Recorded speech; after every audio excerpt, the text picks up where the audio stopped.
Good day and welcome to another 5-minute Sunday School lessons. We started with Unit 3 and Lesson 9 last week with the topic God brings kings on board. Our memory verse was taken from Daniel chapter 5 verse 21. Today we will be looking at the second division of the lesson, which says the appointment and service of Saul. We will treat this under two subheadings. The first is how God facilitates his appointment. From last week we learned that God instructed Samuel to give Israel a king. So in spite of Israel's continuous rebellion, God continued to care very much for them. He guided Saul to Samuel to be anointed as king. Saul is introduced to us as the son of Kish, a Benjamite. He is described to be the most handsome and tallest Israelite at that time, one that would be appealing to the Israelites. There was a problem. Kish's donkeys were lost, and Saul was on a mission to find them. His efforts were fruitless, but as a last effort, they decided to visit a seer. The nearby seer happened to be Samuel. God had told Samuel who he had chosen to be king over his people, and God used circumstances to connect them together. There are certain issues we face in life that God just uses to bring us towards his bigger plans for us. We don't need to always run from our problems. We need to consult God. When Saul and Samuel met, God was right there again to direct Samuel to identify Saul. God did not let Samuel rush into conclusions. As soon as Samuel saw Saul, God immediately told him that was Saul.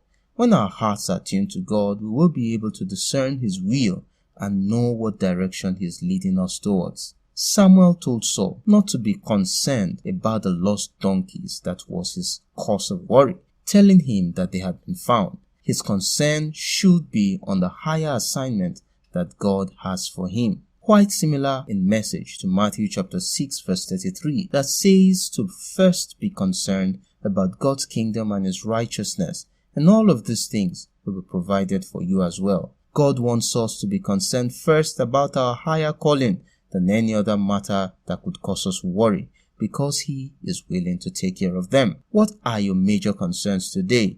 The troubles that you have no control over, or the quest to make ends meet? Let your major concern be God's plan for you. After Samuel had anointed Saul and left, God gave Saul a new heart and also filled him with his spirit. When you yield yourself to God to be used, he does not only use you, he changes you and empowers you.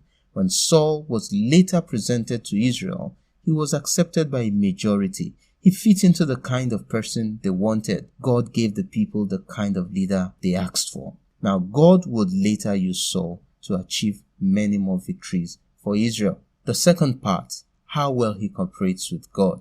Unfortunately, Saul's good did not last for long. He soon began to show his disobedient nature, and he was always having excuses.